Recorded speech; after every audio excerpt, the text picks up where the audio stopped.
Bonjour tout le monde, ici Scooby-Doo 924.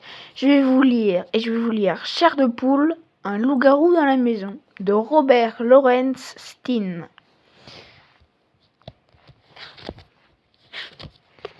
Un loup-garou dans la maison. Biographie. Robert Louis Stine est né en 1943 à Columbus, aux États-Unis. À ses débuts, il écrit des livres interactifs et des livres d'humour. Puis il devient l'auteur préféré des adolescents avec ses livres à suspense. Il reçoit plus de 400 lettres par semaine. Il faut dire que pour les distraire, il n'hésite pas à écrire des histoires plus fantastiques les unes que les autres. Robert Lawrence Stine habite New York avec son épouse Jan et leur fils Matt. Avis aux lecteurs, vous êtes nombreux à écrire à l'auteur de la série Chair de poule et nous vous en remercions. Pour être sûr que votre courrier arrive, adressez votre correspondance à Bayard Éditions Jeunesse, série Chair de poule, 3 rue Bayard, 75 008, Paris. Nous la transmettrons à Robert Lawrence Stine. Chair de poule, un loup-garou dans la maison. Robert Lawrence Stine, traduit de l'américain par Shaman Ben Nouna. 10e édition, Bayard Jeunesse. Avertissement. Que tu aimes déjà les livres ou que tu les découvres, si tu as envie d'avoir peur, Chair de poule est pour toi. Attention lecteur, tu vas pénétrer dans un monde étrange, où le mystère et l'angoisse te donnent rendez-vous pour te faire frissonner de peur et de plaisir. Chapitre 1. Cette nuit-là, la pleine lune brillait. La forêt était sombre et humide. Devant moi, mon père se faufilait entre les arbres à pas de loup. Et je le suivais à pas d'éléphant. Plus les feuilles mortes claquaient sous mes pas, plus je me sentais rassurée. Chut, protesta mon père. Enfin, Marco, tu sais bien qu'ils ne doivent pas nous entendre. Oui, papa, murmurai-je à contre-cœur. Je n'osais pas lui avouer que je voulais qu'ils nous entendent, pour qu'ils ne s'approchent surtout pas. Il était presque minuit. La voûte des arbres semblait se refermer sur nous comme un piège. Pour eux, cette forêt offrait une cachette parfaite.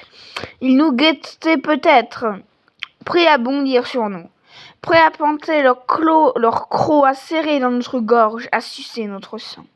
Un frisson de peur me parcourut. Et si mon père avait raison?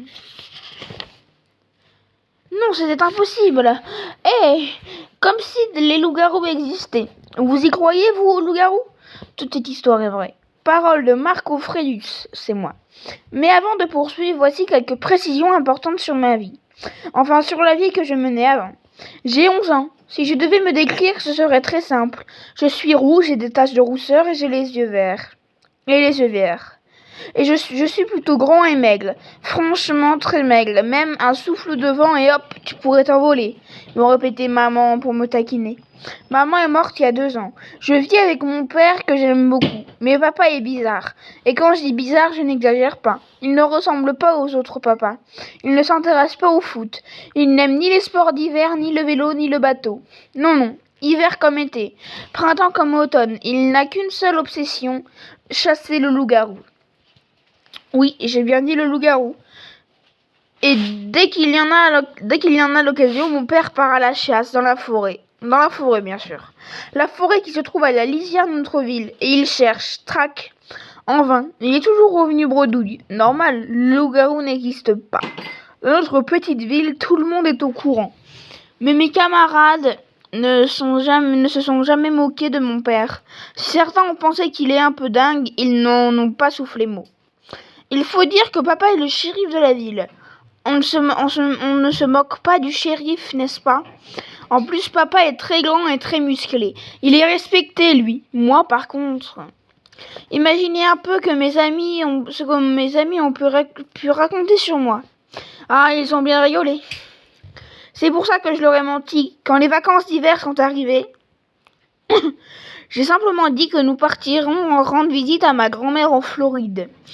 En réalité, mon père et moi, nous sommes envolés pour la Bradvie, un petit pays d'Europe centrale dont je n'avais jamais entendu parler. D'après mon père, c'est le pays des loups-garous. Oh, vous souriez sûrement, comme moi jusqu'à cette nuit-là. Un vent glacial soufflait par rafales. La pleine lune baignait la forêt d'une étrange lumière argentée. On percevait des gémissements plaintifs, des cris sourds. J'avais l'impression que les animaux avaient peur. Mais de quoi? Tout à coup, un ululement strident déchira le silence. Mon cœur cessa de battre. « Qu'est-ce que c'est » chuchotai-je. Mon père, qui marchait devant moi, ne me répondit pas. Un autre hurlement s'éleva encore.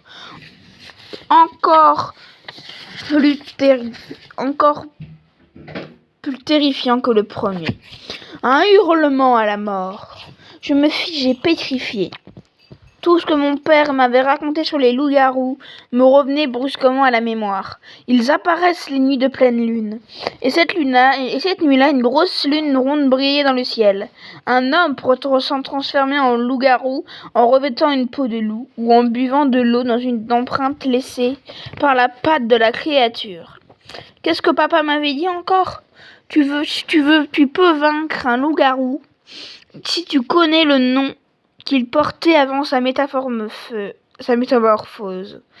Crie-le lui très fort et il reviendra humain. Autre solution. Tape 3 fois sur sa tête de toutes tes forces. Qu'est-ce que tu fabriques ? Lança mon père avec impatience. À voix basse, il ajouta.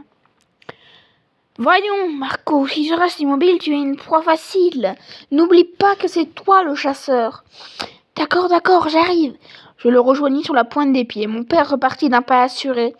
Il marchait de plus en plus vite, tel un prédateur ayant reniflé le gibier. « Attends-moi, suppliai-je. » Il ne me répondit pas.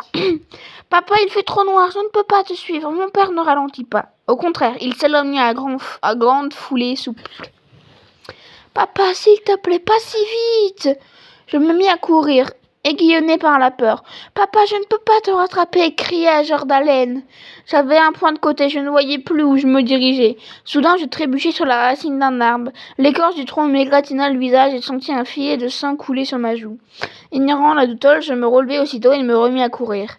Mais plus je courais, plus mon père accélérait. « Arrête-toi ! Stop !» Mon père se retourna enfin vers moi. Un cri d'horreur s'échappa de ma poitrine.